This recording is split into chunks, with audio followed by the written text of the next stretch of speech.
Hello Commanders, Alexander the Great here, and today I want to be talking about active power management and how you can use it to get the most out of your ships and squeeze a little bit more out of your combat builds.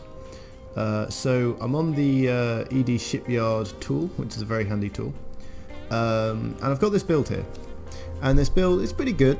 It's alright, it's got a few powerful weapons, it's got decent shields, it's got good stuff going on, but I've got a problem, and that problem is heat.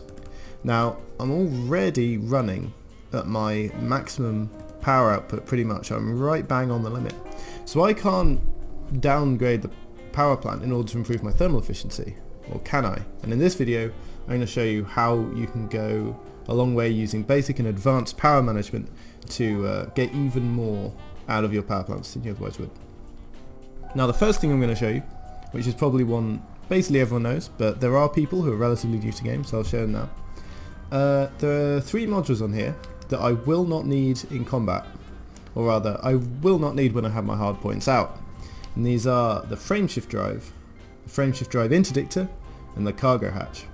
And what I can do is I can increase the power priorities of these up to 5, so that now if I reduce the output of my power plant, say if I'm going to a monstered experimental effect of a thermal spread, which improves my heat efficiency somewhat, as you can see when I have my hard points deployed, these automatically turn off.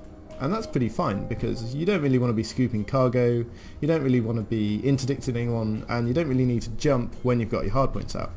Now there is a downside to this, especially with the frameshift drive, because it will mean you'll have to wait for it to reboot, but that's a small price to pay for the massive increase in heat efficiency we've got. Now I'm sure many of you are thinking, that's all pretty obvious, Alex, and I know how to do this. But there is a way to use these same principles to go even further. Let's say I wanted to downgrade from an armoured power plant, which at best has a heat efficiency of 0.31, to a low emissions power plant. Let's go for a low emissions grade 4 monstered.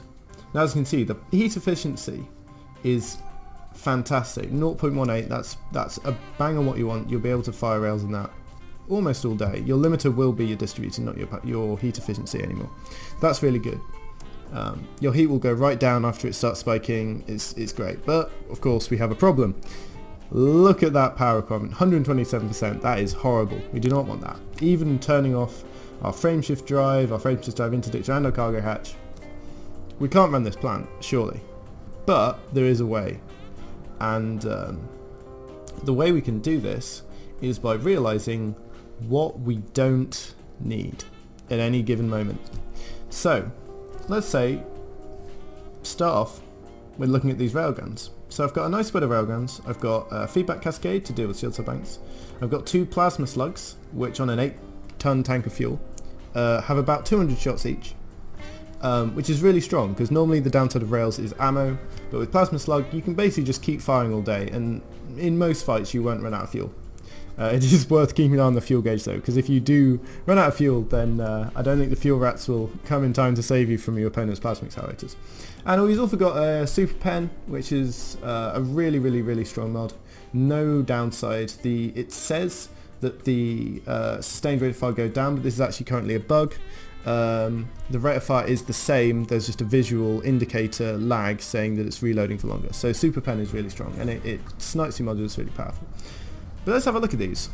We've got feedback cascade, which is good against shield banks, and we've got super pen, which is good against modules. At any given moment their shields are up or down. We don't need something that's good against shield cells and something that's good against hull at the same time. And considering that our limiter at this stage is going to be our distributor, because all of these railguns take 5 megawatts and they fire once every 2 seconds, and our distributor only outputs 7 megawatts a second. 20 megawatts per shot is just too much. We won't be able to fire that often, and we'll have even more heat issues.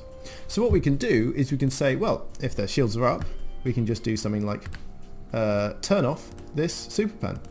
And that's suddenly given us a whole 1.87 megawatts to play with. It's not quite enough, but we'll get there. Similarly, if the shields are down, we can power down the feedback cascade and power up the super pen.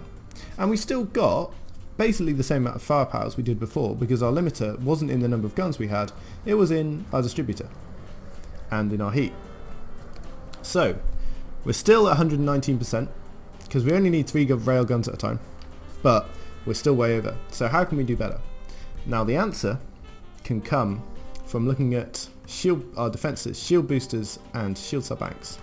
Now I've already cut a lot of power off this because I've reduced the booster size in some cases. We've still got a decent amount of shielding, 2.2 thousand megajoules, which is a insane amount, especially with these very decent resistance ratings, which is pretty good for a prismatic. But let's have a think about these boosters. These boosters only add a set amount to your shield. Think of it as a big lump on top of your shield. If you turn them off, the size of your shield goes down. But if you've already taken damage, that doesn't matter. So what we can do is, as we take damage, we can start turning these off. Now of course, this isn't that useful because, you know, we still have to consider the fact that we're still running over power, and we don't want to have to start the fight with all of our weapons turned off, and then as we take damage, slowly turn off things and turn back on weapons, because A, that's really complicated, and B, you don't want to go into the fight and just not do anything for the first 5 minutes. That's just a recipe for disaster, even if you essentially taking no damage, because we're just wasting the utility slot. But there is a really interesting interaction between shield boosters and shield cell banks. Now, when do you need a shield cell bank? The answer is when you've taken damage. So at the start of the fight, we've got such a huge buffer of megajoules, we don't actually need these. They got a 30-second boot time, that's fine. We don't really need that, because as soon as we start getting into trouble, we can turn them back on. And then, as long as we survive for 30 seconds, which is pretty easy to do, we can start hitting them banks, getting the regen we need, getting survivability, you know, all that good stuff. So let's think about this. Boosters are no longer needed when you take damage. Shield cell banks are only needed when you take damage. I'm sure you can see where I'm going with this. So what we can do is we can turn off both these shield cell banks at the start of a fight. We can set these shield boosters to a higher priority. Let's do priority 4. And then when we get into a fight, we can turn on a bank, start using the banks, turn it off, turn on the other one, and then get to our shield cell banks that way. Now of course, you're probably saying at this point, Alex, you idiot, why would I only want 1 bank at a time? That's not enough. We're going to run out of heat sinks. It's all going to be disastrous. And here we come to yet another little trick we can do. Life support. Now, A-rated life support, horribly underrated, really strong, because with A-rated life support you get 25 minutes of air, 25 minutes, and even with the amount of megajoules people are running lately, the amount of hull tanking and stacking and everything, fights rarely go on for more than about 15-20 minutes, even in a 1v1. So what we can do, we can say, right, let's increase the priority to the same as the shield boosters. So now we can turn both of our shield cell banks on at once, and after we've taken some damage, and our life support will turn off, but as soon as we use the shield cell banks, we turn it back off, life support comes back on, it's all good. So by doing this method, as you can see, we can go into a fight with as much weapons as we need, as much shielding as we need. Then as we take damage, we go down to, it would be about 50% of our health. We still have 1,000 megajoules left, that's plenty in which to survive and use shield cell banks. We can definitely survive for 30 seconds on that. We turn on our boosters. We turn off our boosters by turning on our shield cell banks, and then we can just survive for the 25 minutes of air, use our shield cell banks, turn them back off. It's all good. Now, this, I'm sure you're thinking, what's the catch? This seems really good. We can use, you know, 120% of our power. There is some downsides to this method. Most notably is the fact that you do have to deal with that 30-second boot time, which can be deadly, but there is a way to get around it. So what normally happens in most wing fights, which is where this 30-second will be a bit dangerous, where you'll be in danger of losing a whole 1,000 megajoules in just 30 seconds, is if you're first focused by, say, 4 ships shooting you at once, you'll die pretty quick. But what we can do in that case is that we can be on alert, we can be on standby for almost all the time. We can turn off 2 of our weapons as soon as we jump into the fight. And then if we're going to be first focused, we'll probably know straight away. If we're focused later on, it's less of an issue because a few ships will have died by then. It'll be less of an issue. If we're losing by a lot, we can just wake out anyway. We don't really need the banks. It's all going to be fine. But if we don't want to risk being first focused and immediately dying, we can go around just with the 1 weapon out. And like, if we're focused in this build, this is pretty fine because you're not really going to have the capacitor to use 3 railguns and a plasma accelerator if you're constantly under fire, because you're going to have those pips in sys, you're going to have those pips in engines, you're going to be boosting all over the place, you're going to try and avoid the damage. It's not going to work out for you if you're going to try and hit people with triple rails all the time. So that doesn't really matter. So this is a really good way of getting around those power frontiers. So let's go back and just look over them again. So we started out with an armoured plant, monstered, and we're just in the limit of our power.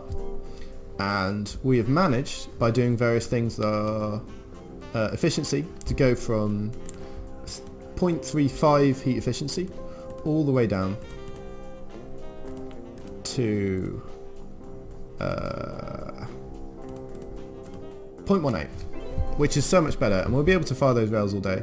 We go into the fight with our banks on, because we can turn off these cargo hatch, frameshift drive interdictor. We're in the fight. We see if we're attacked early on by a lot of ships. If not, we can turn off these banks, turn on these rails, see what's happening with their ship, maybe swap around a rail or 2. Then when we get low, we take some damage, take about 50% of our shield's health. We can start powering on these banks, turn that off, start using those banks. Then we've used up our banks, turn off our shield cell banks, get our life support back online, finish the fight off. We can even start doing things like, if we really want to be very aggressive, we can start turning off even more modules. Like, say we lose shields, we could turn off our prismatic, turn on our railgun, turn off all these boosters. We can do a lot of stuff. So what to take home: whenever you're building a ship, look at the modules that you don't need at any given moment. Look at what you can get away with turning off, and if you do that, you can get a lot more out of the ship than you thought you could. I've been Commander Alexander the Great. I hope you've get some knowledge and learning out of this, and can appreciate the stuff that goes in, and hopefully it makes some of your builds a little bit better. Alright, I'll see you around.